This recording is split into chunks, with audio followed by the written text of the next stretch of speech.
दोस्तों, भोले भंडारी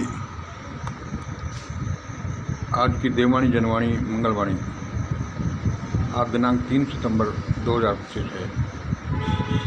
मैं उस परम सत्ता को नमन करता हूँ। आज अभी शाम के कोई 7:30 बजे मुझे बड़ा ही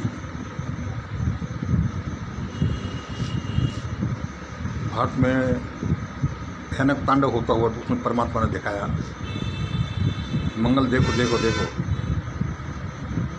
भारत में कैसा भयानक तांडव हो रहा है। मैंने कहा सर क्या हो रहा है, तो उसने मुझे तांडव होता हुआ दिखाया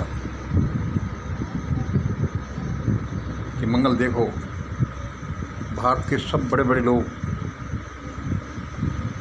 सबसे घोषित उत्तम लोग,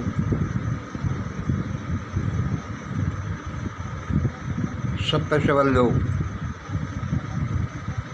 सब बड़े बड़े नेता, अफसर, धर्माचार्य, व्यापारी, IAS IPS, यानी कि सब बड़े बड़े लोग, सब स्थापित लोग, सब मारे जाने वाले हैं। देखो कैसा लोग हो रहा है, उसने मुझे बताया।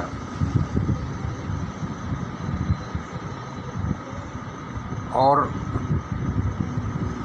जो बच जाएंगे वे देश को छोड़कर भाग जाने वाले हैं।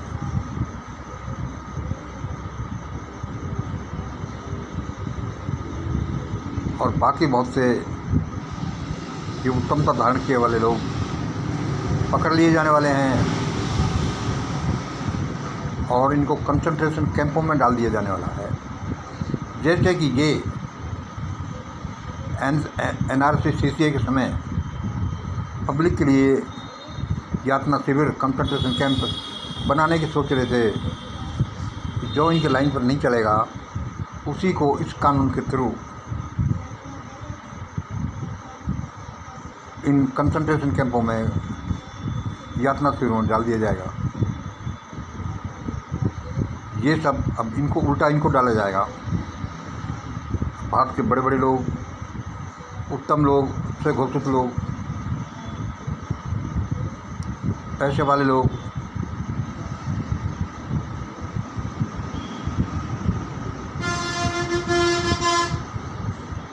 सब मारे जाने वाले हैं।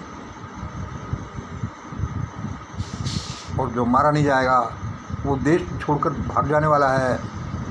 और जो भागने से भी आनाकानी करेगा उन सबको पकड़ पकड़ कर जेलों में यातना शिविरों के रूप में डाल दिया जाएगा।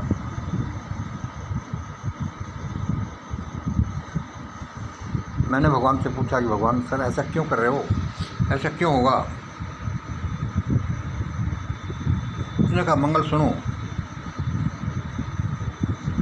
भारत के लोगों ने, भारत के शासकों ने, नेताओं ने, अफसरों ने मानवता को लजा दिया। इन्होंने सारी शर्म की, मानवता की, नैतिकता की, डिविनिटी की, सबकी हदें पार कर दी। इसलिए अब इनके साथ ऐसा ही होगा।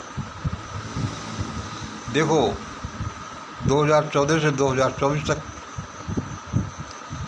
जबकि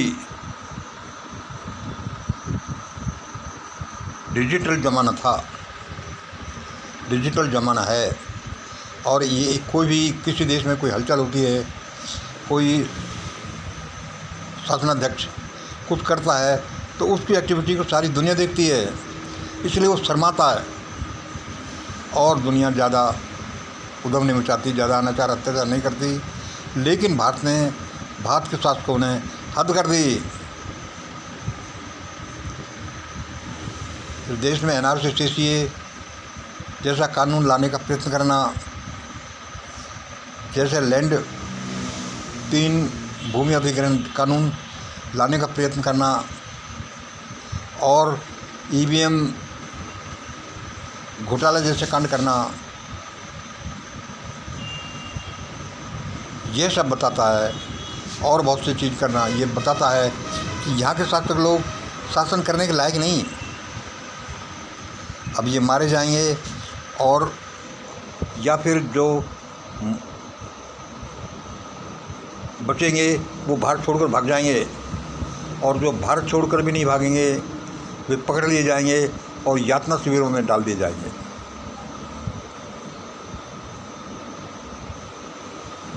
और उस देववाणी ने तो यहाँ तक कहा है, जिसको मैं पूरी तरह से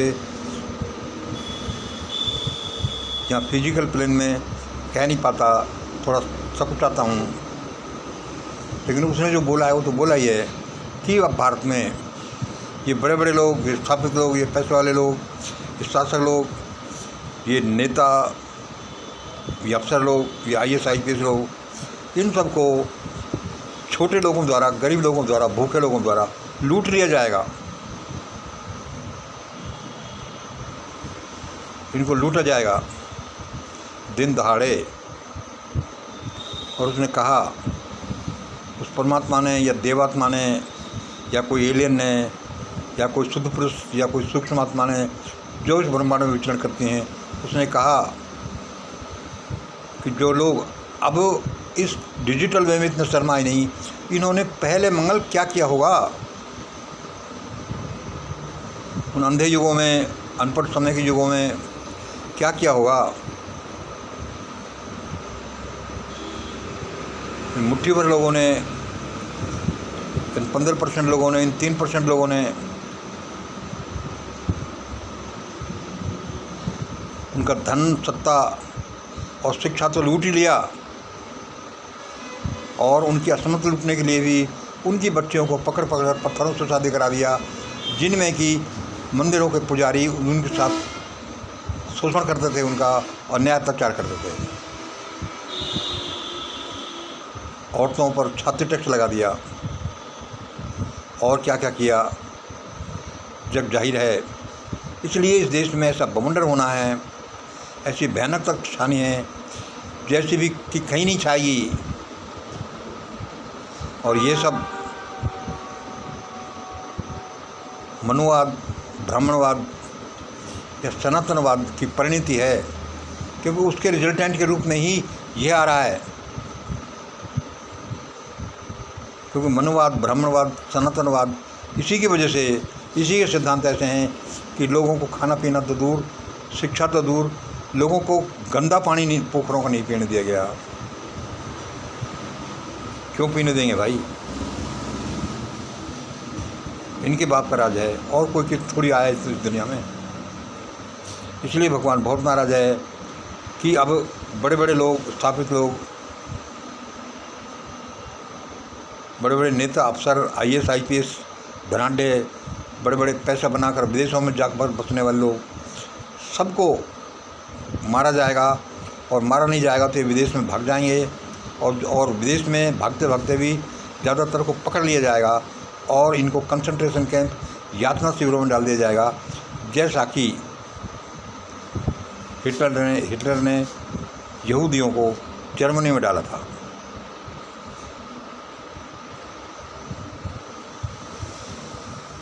क्योंकि इन्होंने अन्याय अत्याचार ही ज़्यादा कर लिया। इनके शर्म नाम की कुछ चीज़ नहीं है।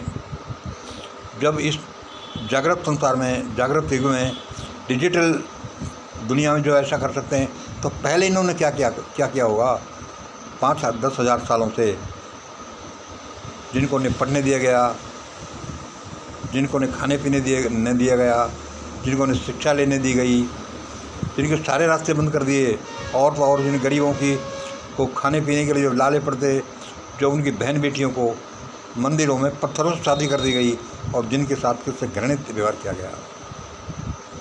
ये सब उसी सब शैतानिक हरकतों की परिणति है कि भारत में ऐसा समय अब आएगा, आ रहा है, और इसे कोई नहीं रोक सकता।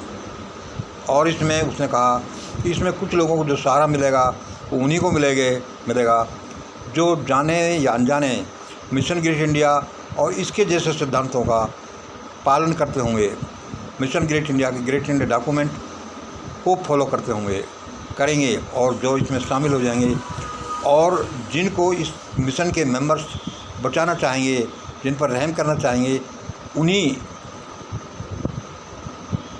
उन्हीं का बचाव होगा, वरना सब साफ हो जाने वाले हैं। मारे जाएंगे, जो नहीं मारे जाएंगे वे भाग जाएंगे भारत को छोड़ करके, और जो भाग भी नहीं सकेंगे उनको पकड़ लिया जाएगा और जेलों के तंग कोठरियों में डाल दिया जाएगा।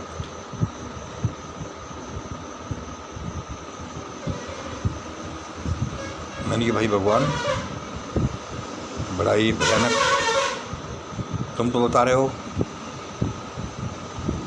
लेकिन मैंने जो अपने फिजिकल फार्मूलाज के आधार पर जो ये देखा, तो ये भगवान सही कह रहे थे। उसके देवगण, वो एलियन, सूक्ष्म आत्माएँ, वो सिद्धात्माएँ 24 दुनिया को चलाती हैं, और जो अपने सूक्ष्म शरीर से आसमान में विचरण करती हैं, उनके अनुसार भी ऐसा ही होना है। इसलिए दोस्तों, ये छोटी सी आवाज़ है, लेकिन इसको यदि कोई जान रहा हो तो जानिएगा कि भारत के लोगों का बचाव मिशन ग्रेट इंडिया के जैसे विचारों की वजह से ही होगा, और मिशन ग्रेट इंडिया को फॉलो करने से ही होगा। इसके अलावा मुझे नहीं लगता कि और कोई रास्ता है, वरना भारत साफ हो जाएगा। क्योंकि यहाँ मानवीय गुणों का, मेहनत का, तपस्या का कोई अर्थ नहीं, कोई कीमत नहीं। यहाँ बस इसकी कीमत है कि कोई कहाँ पैदा हो गया, कोई क्या हायर कास्ट में पैदा हो गया, क्या लोअर कास्ट में पैदा हो गया, बस इसकी कीमत है। और ये इसी की वजह से देश में भयानकता आनी है, इसी की वजह से देश में सिविल वार होना है, इसी की वजह से दंगे होने, तांडव होना है। इसलिए भारत के लोगों चेत जाओ, कि हमें तो भगवान ने सही बताया।